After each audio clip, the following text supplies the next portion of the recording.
কোটি কোটি প্রণাম। পরম পূজ্যপাদ শ্রী বরদাস কোটি কোটি প্রণাম। পরম পূজ্যপাদ আচার্য কোটি কোটি প্রণাম। আমার ভক্তিমতী সকল মায়েদেরকে আমি আমার আন্তরিক জয়গুরু জানাই। দিদি আমাকে নিমন্ত্রণ দিয়েছেন, পয়লা শ্রাবণ মাসেই বলেছিলেন, আসতে পারিনি। প্রথম দিন আমি বলি না, আজকে যাব না। পরশু দিন আমাকে ফোন করেছেন, আমি বলেছি আসবো। ঠাকুরকে ধরে এই যে ভালোবাসা আমরা পেয়েছি সবাই, কিন্তু সেই ভালোবাসার টানে কিন্তু এসেছি। আসল ভালোবাসা হচ্ছেন ঠাকুর। তারপরে তিনি নিমন্ত্রণে আমি আসলাম এখানে। সকল মায়েদেরকে দেখে খুবই আনন্দিত হচ্ছে আমার মনে, যে মায়েরা জেগে উঠেছেন।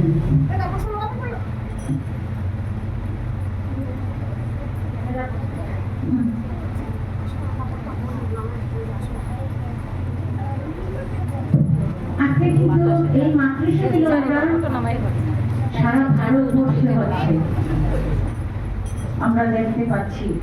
মায়েরা জেগে উঠেছেন, আরো আরো তোর করে যেন মায়েরা জেগে উঠে সেই প্রার্থনা জানাই ঠাকুরের চরণে। আমি মায়েরা সুস্থ থাকেন, সবাই যেন আমরা উদযাপনটা সুন্দরভাবে করতে পারি। শুক্রবার দিন পড়েছে, সব এলাকায় হবে। আশ্রমবাসীরা মনে হয় আশ্রমই করবেন। যাই হোক, ঠাকুরের আলোচনা কি করব আজকে। এমন একটা শুভ দিন, 27শে শ্রাবণ সোমবার, বিবাহের দিন ধারণ করেছিলেন পঞ্জিকা দেখে পুরোহিত। আজকে সেই বিবাহের দিনটা আমরা আনন্দ ভোগ করছি। আমাদের মধ্যে ঠিক ঠিক বড়মা আছেন, তাই আমরা আনন্দ করতে পেরেছি। বড়মা 12 বৎসরে যখন বিবাহ হয়, শ্বশুরালয়ে আসলেন তিনি।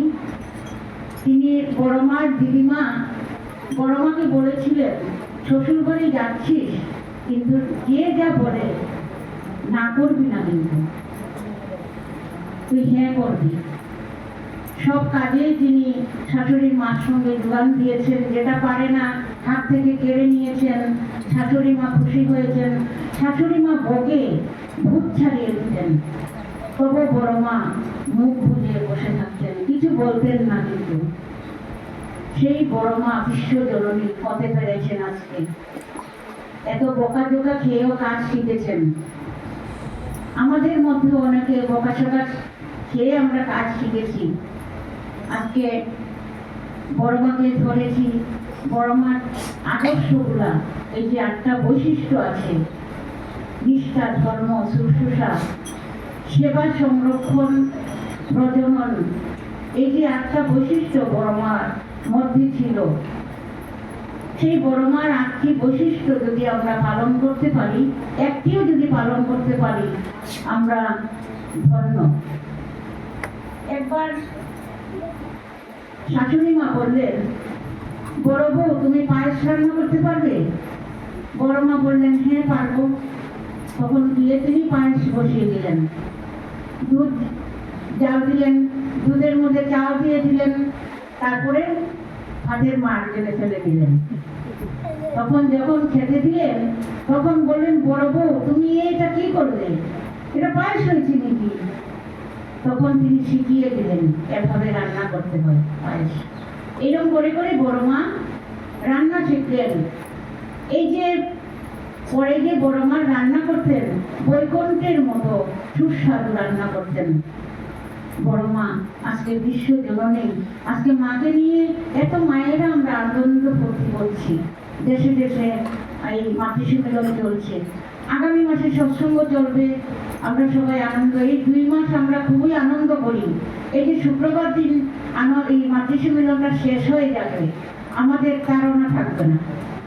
এই দিনটা বেজে গেছে, 3:30 আরম্ভ হয়ে যাবে, চলো তাড়াতাড়ি। এই যে একটা কাজের তাড়না, ঠাকুরকে ধরে টাইম টেবিলে আমাদের করতে হবে। ঠাকুর দিয়েছেন, এই যে আমরা শিখেছি, এটা কিন্তু বড় কথা নয়। আমরা আজকে ঠাকুরকে ধরে খুব আনন্দিত করছি। একবার বললেন বড় বউর কাছে ঠাকুর, বড় বউ, আজ আমি, বড়মা তখন পাতের ব্যথায় বিছানায় ছিলেন। ঠাকুর বললেন, আজ আমি সোনামুখী ডাল খাবো। এই সোনামুখী ডাল ওই দেওঘর আর ওই পাবনায় পাওয়া যেত সোনামুখী ডালটা। বড়মা কিন্তু নিয়ে এসেছিলেন বাংলাদেশ থেকে সোনামুখী ডাল। বড়মা সযত্নে রেখে দিলেন, ঠাকুর কখন চাইতেন। তখন ভক্তদের সামনে যখন ঠাকুর বলছেন সোনামুখী ডাল খাবেন, বড়মা তো অসুস্থ, তখন সবাই চিন্তিত হয়ে পড়লেন যে ঠাকুর সোনামুখী ডাল খাবেন, আমরা যদি না খেতে দিতে পারি আমরা সে ঠাকুর থেকে বঞ্চিত হয়ে যাব। তখন চিন্তা করতে করতে বড়মার কাছে গেলেন। সকলে বললেন যে বড়মা ছাড়া আর উপায় নেই আমাদের, বড়মার কাছে চলো। বড়মার কাছে জিজ্ঞাসা করতেই বড়মা বলছেন, দেখিয়ে খাটের তলায় একটা হাড়ির মধ্যে পটলা করে আমি রেখেছি, সেখান থেকে বের করে নেই। এই যে সযত্নে রেখে দিলে ঠাকুরের জন্য, আমরা হঠাৎ করে যদি আমার স্বামী বলে আজ আমি খিচুড়ি খাবো, তখন আমি চিন্তায় পড়ে যাব কি করে রান্না করে দেবো আমি। বড়মা কিন্তু ঝটপট করে রান্না করে দিতেন।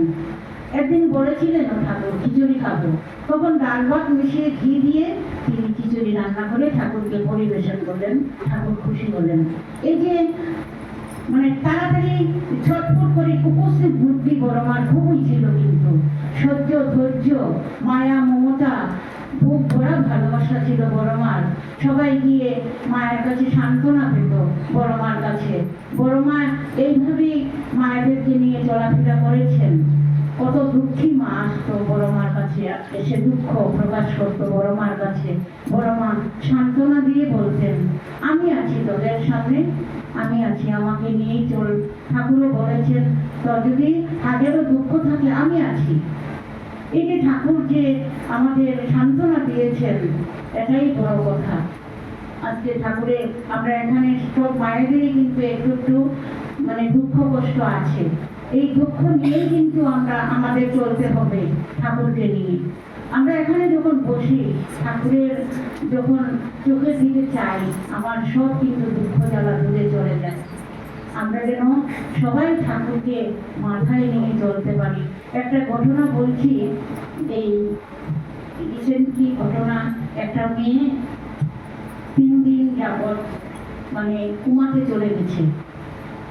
তার অ্যাক্সিডেন্ট হয়েছিল, মাথার পিছনের এই পিছনের ইয়েটা থাকে না, ওটা ভেঙে গেছে। তখন তো 3 দিন ধরে সে কুমাতে চলে গেছে, কথা বলতে পারে না। তখন মা বাবা চিন্তায় পড়ে গেল, মেয়েটাকে বাঁচাতে পারবে না, ডাক্তার বলছেন বাঁচার সম্ভাবনা নেই। তখন তারা কান্নাকাটি করছে, সবাই বলছে দেওঘরে যান, দেওঘরে গিয়ে আচার্যদেবের কাছে আদেশা নেন। তখন আচার্যদেব কি করলেন, সুধাপ্রিয় বসু ডাক্তার, ওনার সঙ্গে এই যোগাযোগ করে দিলেন আচার্যদেব। সেই সুধাপ্রিয়, আমি ঘটনাটা অনেক লম্বা, আমি শর্ট করে বলছি। সুধাপ্রিয় বসু সেই মালদার মেয়েটা, মালদা এই হসপিটালে গিয়ে মেয়েটার সামনে দাঁড়িয়ে নাম করতে শুরু করলেন। তিনি 5 ঘন্টা নাম করেছিলেন। এই নাম করার পর দেখা যাচ্ছে সুধাপ্রিয় বসু সেই মেয়েটার বাবাকে বলছেন, এখন ডাকবে তো তোর মেয়েকে।